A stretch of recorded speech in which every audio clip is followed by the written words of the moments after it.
ഇന്ത്യക്ക് സ്വാതന്ത്ര്യം കിട്ടിയ 60 കൊല്ലം കഴിഞ്ഞിട്ട് പോലും ഇവിടുത്തെ പിന്നോക്ക ദളിത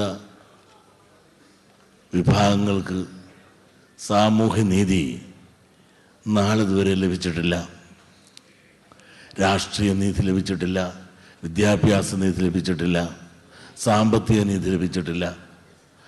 അങ്ങനെ വിവിധ മേഖലകളിൽ നീതി നിഷേധിക്കപ്പെട്ട വിഭാഗങ്ങളുടെ ഒരു കൂട്ടായ്മ, ഭരണത്തിലൊരു പങ്കാളിത്തം, അധസ്ഥിതർ അധികാരത്തിൽ വരണമെന്നും എന്നാൽ മാത്രമേ ഈ അടിച്ചമർത്തപ്പെട്ടവരുടെ അവകാശങ്ങൾക്കൊരു പരിഹാരം ഉണ്ടാക്കാൻ സാധിക്കൂ എന്നുള്ളൊരു ചിന്തയും ഇത് കൂട്ടിച്ചേർത്തുകൊണ്ട് അഖിലേന്ത്യാ ലെവലിൽ ഒരു കൂടിയാലോചനയും അതിനുവേണ്ടി ഒരു സംഘടനയും എല്ലാം രൂപപ്പെട്ട് ഊരിത്തിരിഞ്ഞു വരുന്നു. വളരെ നല്ലത് തന്നെ. പക്ഷേ നമുക്ക് പോലും ഇന്ന് കേരളത്തിൽ ഒന്നിച്ചു നിൽക്കാൻ സാധിക്കുന്നില്ല എന്ന ദുഃഖസത്യം നമ്മൾ മറക്കരുത്.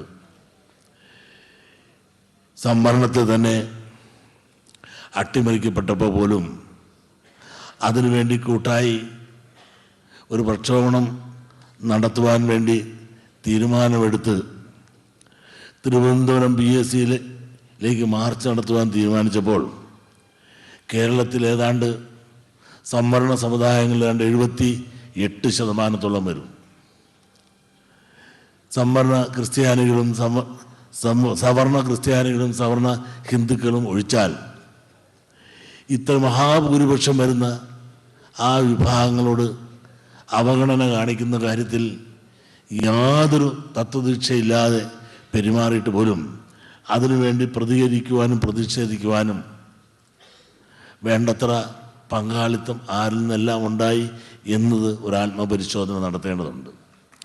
NDFൻ്റെ പ്രതിനിധികൾ വളരെയധികം ഉഷാറോടും ആത്മാർത്ഥതയോടും പങ്കെടുത്തുവെങ്കിൽ തന്നെയും ആ സമുദായത്തിൻ്റെ തന്നെ മുസ്ലിം സമുദായത്തിൽ ഉള്ള മറ്റു പല വിഭാഗങ്ങളിലെയും പ്രാതിനിധ്യവും പങ്കാളിത്തവും ഇല്ലാതെ പോയി എന്നുള്ളതും വളരെ ദുഃഖകരമായിപ്പോയി. മാത്രമല്ല അതിന് ചില അയിത്തം കൽപ്പിച്ച് അകന്നു നിൽക്കുകയായിരുന്നു. ഇന്നവരുള്ളതുകൊണ്ട് ഞങ്ങളില്ല എന്ന് പറഞ്ഞുകൊണ്ട് മറ്റുള്ളവർ മാറി നിന്നു. പൊതുവായ ആവശ്യങ്ങൾ വരുമ്പോൾ ഒന്നിച്ച് നിൽക്കേണ്ടവർ എല്ലാ തർക്കങ്ങളും അതല്ലെങ്കിൽ പിണക്കങ്ങളും ഒഴിച്ചു നിർത്തിക്കൊണ്ട് സമൂഹത്തിൻ്റെയും സമുദായത്തിൻ്റെയും നന്മയ്ക്ക് വേണ്ടി കൂട്ടായി വിലപേശേണ്ട സമയത്ത് പോലും നമുക്കത് ഒന്നിച്ച് നിൽക്കാൻ സാധിക്കുന്നില്ല എന്ന ദുഃഖസത്യം പറയാതിരിക്കാൻ നിവൃത്തിയില്ല. നമ്മൾ എന്തിനാണ് പരസ്പരം വൈരാഗ്യം?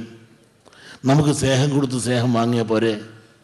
നമ്മുടെ പൊതുവായ ആവശ്യങ്ങൾക്ക് വേണ്ടി പൊതുവായ നയത്തോടു കൂടി യോജിച്ചു നിന്നുകൊണ്ട് ഒരു പൊതു അജണ്ടയുടെ പേരിൽ ഇവിടുത്തെ സംവരണ സമുദായങ്ങൾ ഒന്നിക്കേണ്ടേ? അടിയും കൊണ്ട് പുളിയും തിന്ന് കരവും കൊടുത്തിട്ട് പോലും കാര്യം മനസ്സിലാക്കാൻ ഈ വിഭാഗത്തിൽ നിന്നും സാധിക്കുന്നില്ല.